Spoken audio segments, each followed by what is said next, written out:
नमस्कार, मैं हूं आपके साथ निकिता रस्तोगी और आप देख रहे हैं जीएनपी इंडिया। परिवार में एक सदस्य के लिए एक कानून हो और दूसरे सदस्य के लिए दूसरा कानून हो तो क्या वो घर चल पाएगा? अगर एक घर में दो कानून नहीं चल सकते तो फिर एक देश में दो कानून कैसे चल सकते हैं? ये कहना था प्रधानमंत्री नरेंद्र मोदी का जब उन्होंने पहली बार खुलकर यूनिफॉर्म सिविल कोड यानी समान नागरिक संहिता पर बात की। भोपाल में एक कार्यक्रम के दौरान उन्होंने कहा था कि सरकार जल्द ही यूसीसी कानून ला सकती है। तो वहीं अब लोकसभा चुनाव करीब आते ही एक बार फिर यूनिफॉर्म सिविल कोड को लेकर देश में बहस छिड़ गई है। एक देश में एक समान कानून की मांग को पूरा करने पर जोर देते हुए मोदी सरकार ने इसे लागू करने के संकेत दिए हैं। लेकिन आखिर ये कानून है क्या और इस कानून के लागू होने के बाद देश में क्या क्या बदलने वाला है, तो चलिए आसान शब्दों में इस वीडियो के जरिए समझते हैं।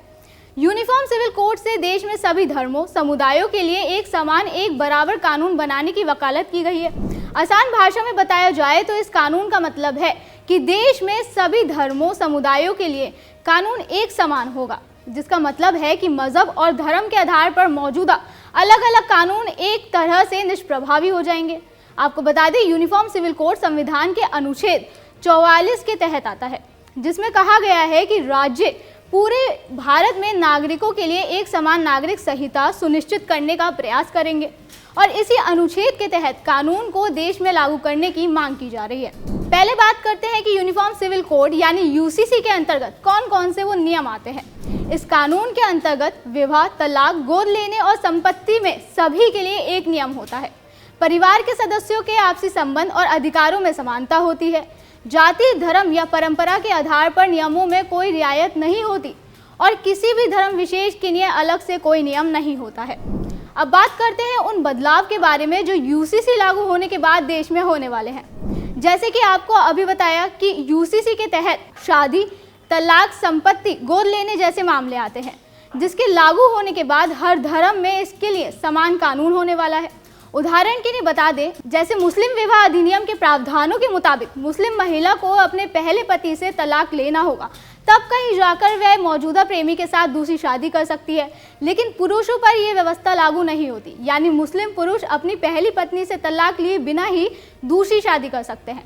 तो वहीं भारतीय संविधान के हिंदू मैरिज एक्ट के तहत हिंदू नागरिक एक समय पर दो शादियां नहीं कर सकते, क्योंकि एक से ज्यादा शादी करने पर पाबंदी लगाई गई है।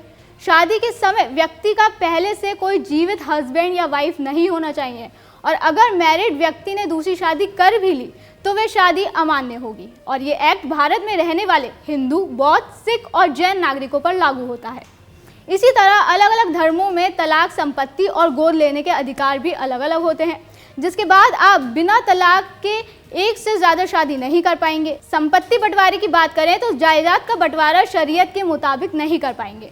आपको बता दें, मुस्लिमों में शरीयत कानून के तहत ये माना जाता है कि यदि कोई व्यक्ति अपने परिवार के लिए धन और संपत्ति छोड़ जाता है तो ऐसे मामलों में वह अपनी संपत्ति का केवल 1/3 हिस्सा ही अपने वंश से बाहर के लोगों के नाम कर सकता है, जिससे उसकी संपत्ति का कम से कम 2/3 हिस्सा परिवार के सदस्यों के बीच बांटा जा सके। जबकि हिंदू, बौद्ध, सिख और जैन नागरिकों के लिए ये नियम अलग है। बता दें, ये मुद्दा एक सदी से भी ज़्यादा समय से राजनीतिक नैरेटिव और बहस का केंद्र बना हुआ है और बीजेपी ने हमेशा इसे अपने प्राइमरी एजेंडे में शामिल किया है।